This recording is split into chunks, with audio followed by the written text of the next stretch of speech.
শুভ সন্ধ্যা। প্রধানমন্ত্রী নরেন্দ্র মোদী আজ কোভিড পরিস্থিতি মোকাবিলায় সেনাবাহিনীর প্রস্তুতি নিয়ে পর্যালোচনা করেছেন। এ নিয়ে সেনাবাহিনীর প্রধান এম নারাভানের সঙ্গে তিনি এক বৈঠকে মিলিত হন। এতে সেনাপ্রধান তাদের প্রস্তুতি সম্পর্কে প্রধানমন্ত্রীকে অবগত করেন। সেনাপ্রধান নারাভানে জানান, দেশের বিভিন্ন স্থানে অস্থায়ী হাসপাতাল নির্মাণ সহ চিকিৎসা পরিষেবা প্রদান ও অক্সিজেন সরবরাহে সহায়তা করতে তারা প্রস্তুত। করোনার ভয়াবহ পরিস্থিতিতে ভারতকে আন্তর্জাতিক সহায়তা অব্যাহত রয়েছে। বিদেশ মন্ত্রণালয় থেকে বলা হয়েছে, রাশিয়া, আমেরিকা, ব্রিটেন, জার্মানি সহ প্রায় 40টি দেশ বর্তমানে পরিস্থিতিতে সাহায্যের হাত বাড়িয়েছে। রাশিয়া থেকে 2টি বিমান গতকাল রাতে বিভিন্ন সামগ্রী নিয়ে ভারতে পৌঁছেছে। ব্রিটেন, আমেরিকা, জার্মানি থেকেও বিমানে বিভিন্ন চিকিৎসা সামগ্রী সহ অন্যান্য প্রয়োজনীয় সামগ্রী প্রেরণ করা হয়েছে। এর মধ্যে অক্সিজেন সিলিন্ডার, N95 মাস্ক ইত্যাদি রয়েছে। We have actually received offers of assistance from various governments.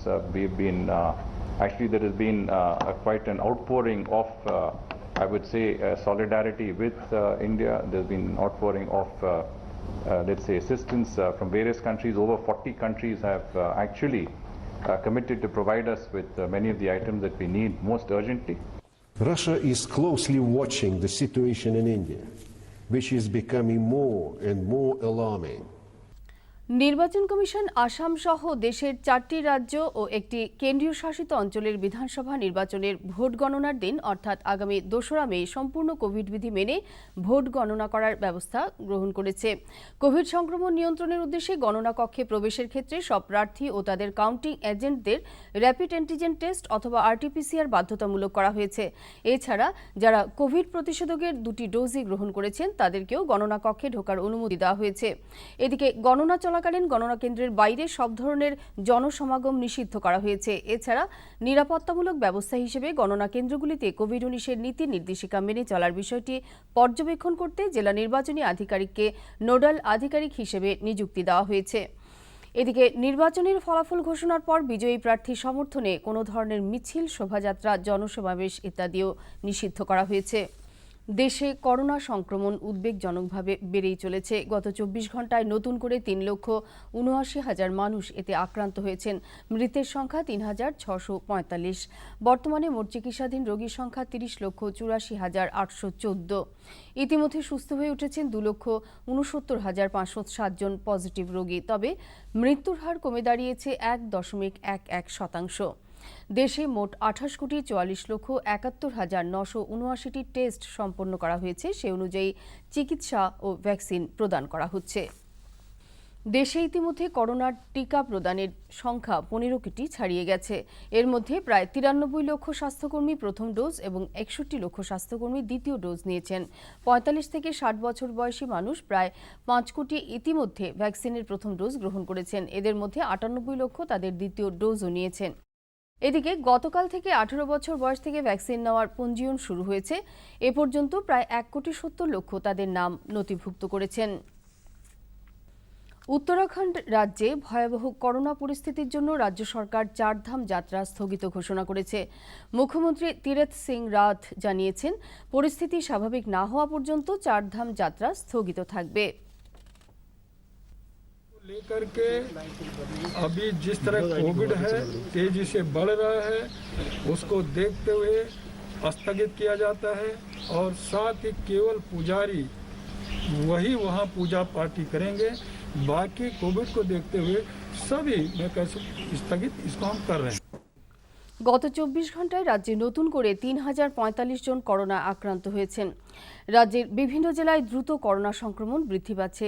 বর্তমানে মোট 21,848 জন পজিটিভ রোগী বিভিন্ন হাসপাতালে চিকিৎসাধীন রয়েছেন। মৃতের সংখ্যা বেড়ে দাঁড়িয়েছে 1,255। মোট আক্রান্তের সংখ্যা 2,46,847। তবে ইতিমধ্যে সুস্থ হয়েছেন 2,22,397 জন। এদিকে বরাক উপত্যকায় গতকাল 154 জন নতুন করে কোভিড-19 আক্রান্ত হয়েছেন। কাছাড় জেলায় গতকাল 119 জন নতুন করে কোভিড-19 আক্রান্ত হন। এর মধ্যে 58 জনকে RT-PCR এবং 61 জনকে র্যাপিড অ্যান্টিজেন টেস্টের মাধ্যমে শনাক্ত করা হয়েছে। জেলায় বর্তমানে 510 জন কোভিড রোগী চিকিৎসাধীন রয়েছেন। করিমগঞ্জ জেলায় গতকাল ২৬ জনের দেহে সংক্রমণ ধরা পড়েছে। বর্তমানে জেলায় ১১৬ জন কোভিড রোগী চিকিৎসাধীন রয়েছেন। হাইলাকান্দি জেলায় গতকাল ৯ জনের দেহে এই রোগের সংক্রমণ পাওয়া গেছে। আক্রান্তদের মধ্যে ৫ জন হাইলাকান্দি শহরের বাসিন্দা বলে স্বাস্থ্য বিভাগ থেকে জানানো হয়েছে। আগামী ২রা মে শিলচরের অদূরে ঝাপিরবন্দের নেট্রিপে কাছাড়ের ৭টি বিধানসভা কেন্দ্রের ভোট গণনার জন্য প্রশাসন সম্পূর্ণ প্রস্তুতি নিয়েছে। নির্বাচন কমিশনের সিদ্ধান্ত অনুযায়ী সব প্রতিদ্বন্দ্বী প্রার্থীকে গণনা কেন্দ্রে প্রবেশের আগে কোভিড টেস্ট করে নিতে হবে বলে জানিয়েছেন। সরকারিভাবে বিনামূল্যে এই টেস্ট করানো যাবে অথবা কোনো সরকারি হাসপাতালে টেস্ট করিয়ে শংসাপত্র নিয়ে প্রবেশের সুযোগ পাবেন প্রার্থীরা। বৈঠকে জেলা নির্বাচন আধিকারিক জানিয়েছেন, প্রতিটি কেন্দ্রের জন্য ১৪টি করে টেবিল থাকবে। 4টি টেবিলে পোস্টাল ব্যালট গণনা করা হবে। শুরুতেই পোস্টাল ব্যালট গণনা করা হবে। নেট্রিপের সামনে ১৪৪ ধারার অধীনে বেশ কিছু নিষেধাজ্ঞাও থাকবে বলে প্রার্থীদের জানানো হয়েছে।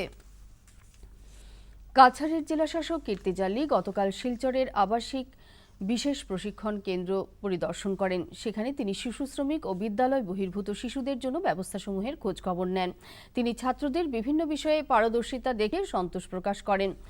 জেলাশাসকের সঙ্গে এদিন জেলা প্রাথমিক শিক্ষা আধিকারিক সুমিত্রা দেব সহ অন্যান্য বিভাগীয় আধিকারিক ও কর্মকর্তারা উপস্থিত ছিলেন। বিশ্ববিদ্যালয় মঞ্জুরি কমিশন কোভিড-১৯ অতিমারির প্রতি লক্ষ্য রেখে আগামী মাসে অনুষ্ঠেয় শিক্ষকতার যোগ্যতা নিরূপণ নেট পরীক্ষা পিছিয়ে দিয়েছে। ন্যাশনাল টেস্টিং এজেন্সি জানিয়েছে যে পরবর্তী তারিখ পরীক্ষার ১৫ দিন আগে জানানো হবে। উল্লেখ্য, কেন্দ্রীয় শিক্ষামন্ত্রী রমেশ পোখরিয়াল নিশাঙ্ক কোভিড অতিমারির প্রতি লক্ষ্য রেখে ন্যাশনাল টেস্টিং এজেন্সিকে শিক্ষার্থী এবং পরীক্ষা কর্মীদের নিরাপত্তার কথা ভেবে পরীক্ষা পিছনের আহ্বান জানিয়েছিলেন। কাছাড় জেলার স্বাস্থ্য বিভাগের পক্ষ থেকে এক বিজ্ঞপ্তিতে জানানো হয়েছে যে জেলার কোভিড আক্রান্ত রোগী যারা পৃথকভাবে ঘরে রয়েছেন, এখন থেকে তাদেরকে টেলিফোনে পরামর্শ প্রদান করা হবে। রবিবার সহ প্রতিদিন সকাল 10টা থেকে বিকেল 4টে পর্যন্ত টেলিফোনে পরামর্শ প্রদান করা হবে। ঘরে থাকা কোভিড আক্রান্ত রোগীরা ফোন করে পরামর্শ নিতে পারবেন। এজন্য শিলচর স্বাস্থ্যখণ্ডে 7099248937, বরখলা স্বাস্থ্যখণ্ডে 7002924603, ধলাইয়ে 6026234160, সোনাইয়ে 9401590608, জালালপুরে 9859163922, বিক্রমপুরে 9435430188, উধারবন্দে 7002577402, লক্ষ্মীপুরে 9957571373 এবং হরিনগরে 8638096870 নম্বরে ফোন করে পরিষেবা লাভ করা যাবে। উচ্চ মাধ্যমিক প্রথম বর্ষের পরীক্ষা পিছিয়ে দিয়েছে Assam Higher Secondary Education Council. করোনার ভয়াবহতার ফলেই এই সিদ্ধান্ত গ্রহণ করা হয়েছে। আগামী ৪ঠা মে থেকে এই পরীক্ষা শুরু হওয়ার কথা ছিল। কাউন্সিলের পক্ষ থেকে জানানো হয়েছে, উচ্চ মাধ্যমিক চূড়ান্ত বর্ষের পরীক্ষা হবে কিনা এ নিয়ে চূড়ান্ত সিদ্ধান্ত গ্রহণ করা হবে মে মাসের প্রথম সপ্তাহে। করিমগঞ্জ জেলার 5টি বিধানসভা আসনের গণনা পর্যবেক্ষকদের মক ড্রিল আগামীকাল বেলা 12টায় উপায়ুক্তের সভাকক্ষে অনুষ্ঠিত হবে। প্রত্যেক গণনা পর্যবেক্ষকদের নির্ধারিত সময়ে মক ড্রিলে উপস্থিত থাকতে বলা হয়েছে। আসাম সরকারের সচিবালয়ের পক্ষ থেকে এক বিজ্ঞপ্তিতে বলা হয়েছে, আগামী 2রা মে ভোট গণনার দিন ভোট গণনা শেষ না হওয়া পর্যন্ত কাছাড় জেলায় ড্রাই ডে ঘোষণা করা হয়েছে। কাছাড়ের জেলা ম্যাজিস্ট্রেট কীর্তি জাল্লি এক নির্দেশে wholesale warehouse, IMFL retail of এবং অন দোকান সহ ক্লাব অন, হোটেল অন এবং দেশি মদের দোকান ওই দিন বন্ধ থাকবে বলে জানিয়েছেন। ওই সময়ে কোনো স্থানে অবৈধভাবে মদ মজুত রাখা যাবে না। কোভিড-19 থেকে নিজেকে সুরক্ষিত রাখতে 2 গজের দূরত্ব বজায় রাখুন, স্যানিটাইজার ব্যবহার করুন এবং অবশ্যই মাস্ক পরিধান করুন। নিজেকে সুস্থ রাখুন, অন্যদেরও সুস্থ রাখুন। শুভরাত্রি।